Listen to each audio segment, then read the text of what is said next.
Hello everyone, today I'm going to read the story about a lucky find in the storm.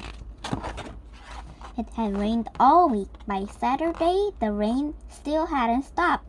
Floppy looked miserable. He hadn't had a good walk for ages. Poor old Floppy, said Kipper. Later that day, it stopped raining, so Kipper opened the back door and looked out. He could see a patch of blue sky. Good day, Floppy, said Kipper. It has stopped raining at last. Floppy picked up his lead in his mouth and gave a little whimper.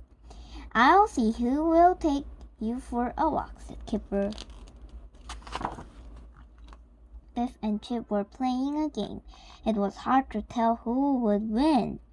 Shall we take Floppy for a walk? Asked Kipper. Not just now, said Chip. Biff and I are locked in cupboard. Mom and Dad were putting a bookcase together. Can you take Floppy for a walk? Pleaded Kipper. He hadn't had one for ages. We can't, said Mom. Not at the moment. Let him into the garden for now. Just then, Kipper's friend Lee came to the door. Do you want to come to my house and play? Asked Lee. Grandpa Chen had made some fortune cookies. Sorry, Floppy, said Kipper. No walk for you at the moment. The boys loved Grandpa's fortune cookies. Kipper broke one open and pulled out a tiny slip of paper from inside it. It said, kind needs or like seeds to end them often. I'd like to take Floppy for a walk, said Kipper. That would be a kind deed. Oh. Well, Button needs a walk too, said Lee. Can we take both the dogs out, Grandpa? That would be a kind deed. Grandpa said it was a good idea. The dogs can have a good run, he said. They ran along a path that led to Dewdrop Down. The boys loved going there, and so did the dogs. It had humps and bumps, and there were bushes to hide behind. It was a great place to play chase. Lee and Kipper ran up a steep hump. As they reached the top, the earth suddenly slid away. The boys tumbled to the bottom. Grandpa Chen ran up to the boys. He helped them both up. Are you all right? Asked Grandpa. The ground gave way, said Lee. We're just a bit muddy, that's all. Kipper looked at the place where the ground had slipped away.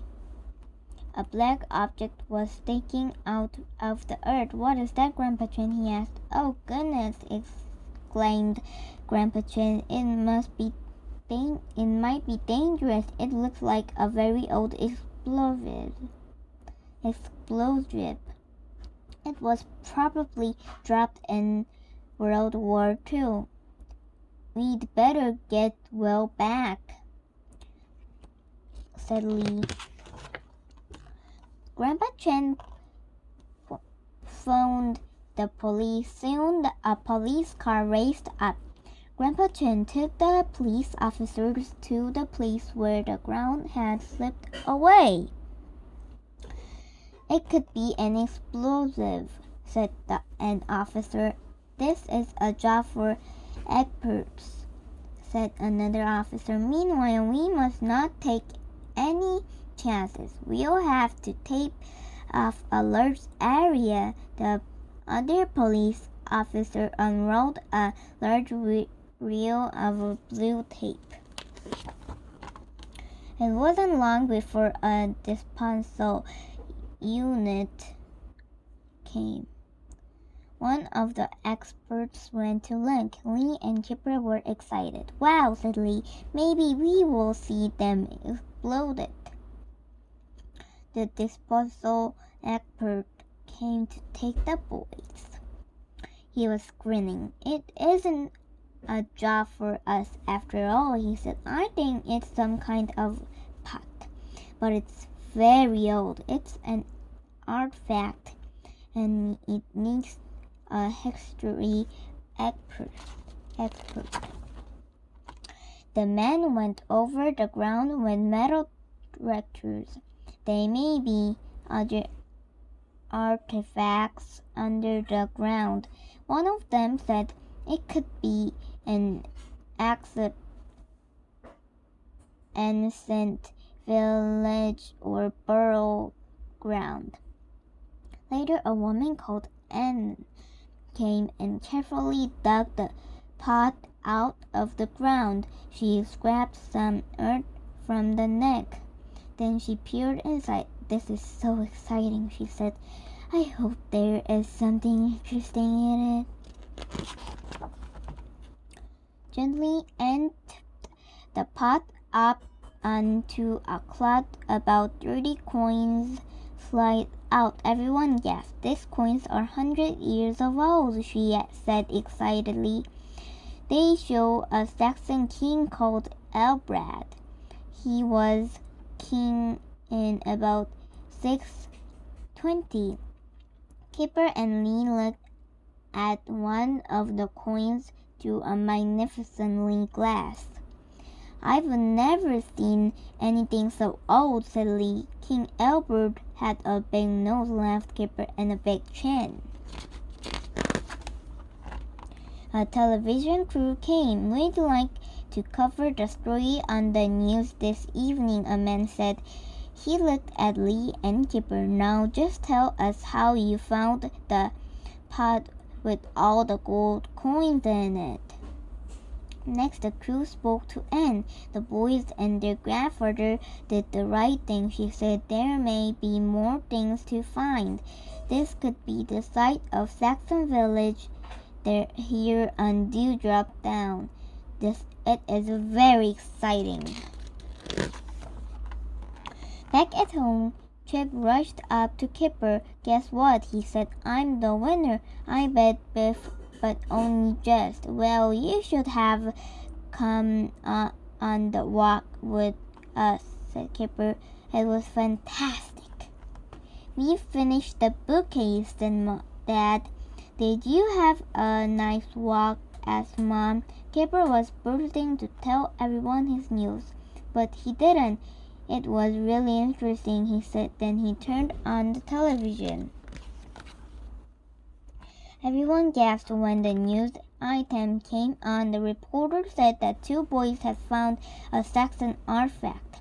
Lee told the reporter how they had found it when the ground slipped away. I wish we'd gone on the walk now, said Biff. It would have been better than playing a silly old computer game. Plant good deeds like seeds, said Kipper. You'd be amazed at what they grew into. What are you talking about? Asked Biff.